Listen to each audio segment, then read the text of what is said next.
تو رسول اللہ صلی اللہ علیہ وسلم کے اخلاق کیا ہیں؟ چور کا ہاتھ کاٹنا. زانی کے بارے میں اخلاق کیا ہیں؟ بولو بھائی, 100 کوڑے لگائے جائیں گے اس کو کھلے عام. شرابی کے بارے میں اسلام کی سزا کیا ہے؟ کھلے عام 80 کوڑے مارو اس کو, کم وقت کو, ٹھیک ہے نا. اگر پکڑا گیا نا بدبو منہ سے آ رہی ہے اور آپ نہ ماریں, اسلامی حکومت کا کام ہے یہ. وجہ اس کی یہ ہے کہ بھائی اگر یہ چور کا ہاتھ کاٹا, حالانکہ 10,000 20,000 کی چوری کی, ہاتھ تو کروڑوں کا ہے. بات یہ ہے کہ چوری ایک ایسا جرم ہے کہ یہ اتنی آسانی سے اتنا کچھ انسان کما لیتا ہے کہ اس جرم میں اسباب کی دنیا میں توبہ کرنے کا امکان بہت کم ہوتا ہے. میں سمجھا پا رہا ہوں اپنی بات؟ چور توبہ بھی کرتے ہیں لیکن توبہ کرنے والوں کا ریشو کم ہوتا ہے. کیوں؟ جس گناہ میں محنت کم ہو, لذت بہت زیادہ ہو, وہ گناہ انسان مشکل سے چھوڑتا ہے. یہ گراؤنڈ ریئلٹی ہے. محنت کم اور پھل, بولو نا بھائی, زیادہ, اس میں مزے بڑے آتے ہیں انسان. اب دیکھو 20,000 روپے کمانے کے لیے ایک متوسط درجے کا آدمی کو کم از کم بھی 2 ہفتے لگانے پڑتے ہیں. رکشہ چلائے گا, اوبر چلائے گا, ٹیکسی چلائے گا. ایک نارمل آدمی ٹھیک ٹھاک کرنا پڑتا ہے نا اس کو. چور کو کچھ بھی نہیں کرنا پڑتا. چور نے دیکھا آپ کی قیمتی گھڑی رکھی ہے, یوں کیا, تھوڑا سائڈ پہ کر دیا, پھر وہ حالات کا جائزہ لے گا. اس کو پتہ چلا, نہیں پتہ چلا, چلو اٹھا کے جیب میں, چلو نکلو بھائی پتلی گلی سے. بس میں جا رہا ہے اور بھائی خیریت سے ہیں آپ, جیب میں ہاتھ ڈالا, بیٹھے بیٹھے 1,000 روپے کما لیے. اور اگر پورا بٹوا آ گیا, جتنے پیسے سارے آپ کے ہو گئے. پھر وہ ایک دن میں جب گنے گا جا کے نوٹ کہ یار یہ تو ماشاءاللہ 20,000 روپے, کیا کچھ نہیں کرے گا, تو پھر وہ ہر ایک کو اسی نیت سے دیکھے گا.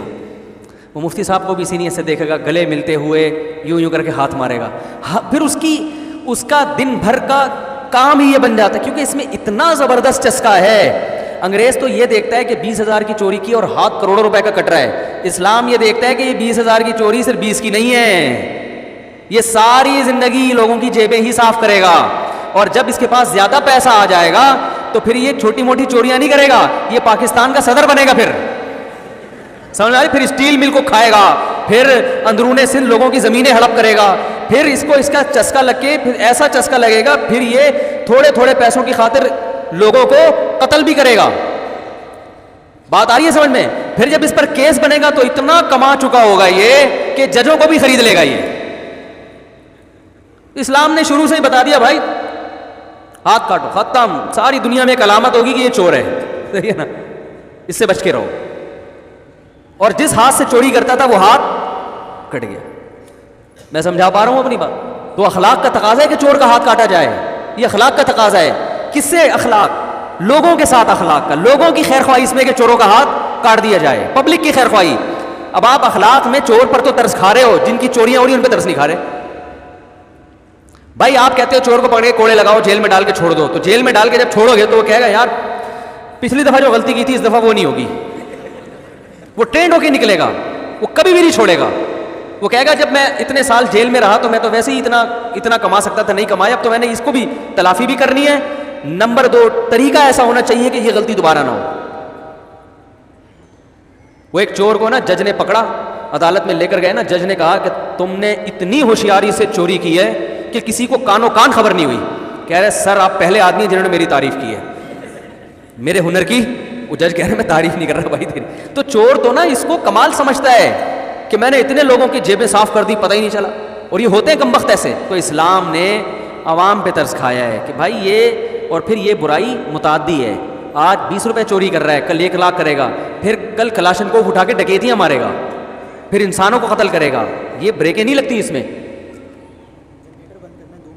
ہو گیا بھائی؟ تو اس لیے اسلام نے کیا کیا, چور کا ہاتھ کاٹ دو, کیونکہ آج نہیں کاٹا ہاتھ اس کا, کل یہ اور کرے گا, آگے بڑھے گا, آگے بڑھے گا. آپ کے پاس تو سوائے کوڑوں کے اور جیل کے کوئی سزا ہے ہی نہیں. اور پھر اسلام نے پتہ کیا کہا, اگر دوبارہ چوری کرتے ہو پکڑا گیا, بایاں پاؤں کاٹ دو. کیا کر دو؟ بایاں پاؤں کاٹ. کتنی بڑی سزا ہے بھائی. اب بھی باز نہیں آیا, اب تجھ پہ ترس نہیں کھائیں گے ہم, ان لوگوں پہ ترس کھائیں گے جن کی تو چوریاں کر رہا ہے. تو اس پہ یہ اسلام کے دہشت گرد ہونے کی علامت نہیں, اسلام کے امن پسند ہونے کی علامت ہے کہ اسلام معاشرے میں جرم کو برداشت نہیں کرتا. جو جرم کو برداشت نہ کرے وہ دہشت گرد ہوتا ہے یا امن پسند ہوتا ہے بھائی؟ مجرم کو برداشت نہیں کر رہا. اور آپ تو جو قتل بھی کر دے اس کو بھی چھوڑ رہے ہیں.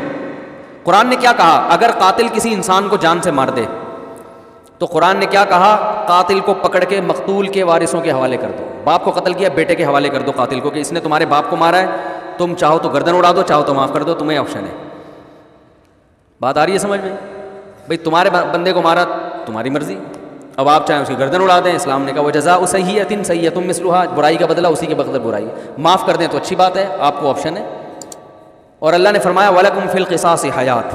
ایک اشکال کر سکتے ہیں نا، غیر مسلم کیا کہتے ہیں کہ بھائی اس نے تو ایک انسان کو قتل کیا، ایک جرم کیا، اب ہم اس کے بدلے ایک اور انسان کو قتل کر دیں تو یہ کوئی بات تو نہ ہوئی نا. بھائی ایک جرم دنیا میں ہوا قتل کا، تو اس کے بدلے میں ایک اور انسان مارا جائے گا تو یہ تو انسانیت کو قتل سے بچا تھوڑی رہے ہیں آپ، اور بندہ مار رہے ہیں آپ. بات آ رہی ہے؟ یہ غیر مسلم دلیل دیتے ہیں کہ بھائی قتل کی سزا قتل نہیں ہونی چاہیے، عمر قید ہو یا کچھ بھی ہو. اسلام اس کا بڑا زبردست جواب دیتا ہے. اسلام کہتا ہے وَلَكُمْ فِي الْقِصَاصِ حَيَاتٌ، اے لوگوں قتل کے بدلے جو ہم نے قتل کا حکم دیا، تو یہ جو قاتل کو قتل کیا جا رہا ہے یہ ہزاروں لوگوں کو بچایا جا رہا ہے قتل سے. اس قتل میں قتل نہیں ہے، اس قتل میں زندگی ہے. تمہیں ایک آدمی کی گردن اڑتے ہوئے نظر آ رہی ہے، اس ایک کو دیکھ کر جو ہزاروں لوگ قتل سے بچیں گے اور ہزاروں کی زندگیاں بچیں گی وہ تم نہیں دیکھ رہے. تو یہ عجیب اخلاقیات ہیں کہ مجرم کس کے ساتھ اخلاق. یہاں کیا ہوا، ایک مرتبہ میں تو چپل چوری کر کے جا رہا ہوں نا، میں لوگوں سے کہتا ہوں اس کو بھی نہیں معاف کرو. یہ نہیں ہے کہ آپ اس کو پکڑ کے گلائی گھوڑ دیں، طبیعت سے 25-30 تھپڑ کم از کم اس کو لگائیں آپ. یہ اس پر احسان ہے. ہاتھ کاٹنے کی تو ہمیں اجازت نہیں، وہ تو گورنمنٹ ہی کرے گی نا، لیکن آپ کم از کم طبیعت سے اس کو دھوئیں تو صحیح. ہاتھ پاؤں نہ توڑیں اس کے، اتنی آپ کو اجازت نہیں ہے. طبیعت سے محلے والوں کو چاہیے اس کو دھو دیں.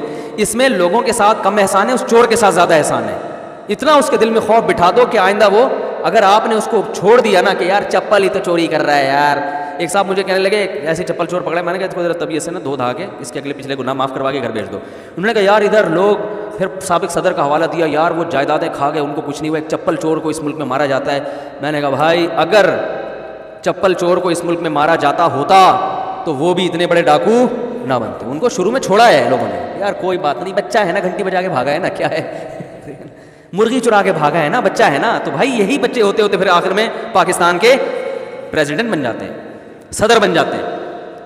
میں کسی مخصوص صدر کی طرف اشارہ نہیں کر رہا کہ آپ بولیں کہ وہ کون سا صدر. بھائی تو بھائی پاکستان کے بہت سارے صدر گزرے، ان میں سے کوئی بھی ہو سکتا ہے. تو اب اسلام نے کیا کیا ہے کہ اس میں بیلنس، تو چور کا ہاتھ کاٹنے کا حکم، ڈاکو کو کھلے عام لٹکانے کا حکم ہے. کھلے عام قتل کرو اس کو، ڈاکو کو، اس کی سزا چور سے، اچھا دایاں ہاتھ کاٹا جائے گا، پھر بایاں پاؤں کاٹا جائے گا. اب تیسری دفعہ چوری کرے تو کیا ہوگا، اس میں پھر فقہا کا اختلاف ہے کیونکہ قرآن و سنت یہاں پر خاموش. امام شافعی کہتے ہیں دوسرا پاؤں بھی کاٹا جائے گا، لیکن امام حنیفہ کہتے ہیں کہ اب مزید ہاتھ پاؤں نہیں کاٹا جائے گا. وجہ اس کی ہے کہ دوسرا ہاتھ کاٹ دیا تو وہ مردوں کی طرح ہو جائے گا، اور قتل کی ہمیں اجازت، چوری پہ قتل کی سزا نہیں ہے، لہذا کوڑے ہی ہیں اس کے علاوہ. ٹھیک ہے نا کہ بھائی تو اتنا، اول تو وہ کرے گا نہیں، اب ہاتھ بھی کٹ گیا پاؤں بھی کٹ گیا تو بیساکھی سے چل کے کہاں جائے گا، چوریاں محدود ہو جائیں گی. لیکن اب یہ ہے کہ اب اس کو اور مزید کوئی سزا نہیں دی جائے گی کیونکہ جو چیزیں کٹنے کے لیے کچھ بچا ہی نہیں ہے اب اس کے پاس. دوسرا پاؤں بھی کاٹ دیں گے تو وہ کہتے ہیں وہ تو موت، مردہ کی طرح ہو گیا نا، دونوں پاؤں کٹ گئے، دونوں ہاتھ کٹ گئے. تو اسلام نے قتل کرنے کی اجازت نہیں دی. یہ مقتول تو نہیں ہے لیکن مقتول کی طرح ہے. لیکن یہاں تک نوبت آتی نہیں ہے، یہاں تک تھوڑی کسی کی نوبت آئے گی. تو اس لیے زانی کو اسلام نے حکم دیا کھلے عام کوڑے لگاؤ تاکہ معاشرے سے زنا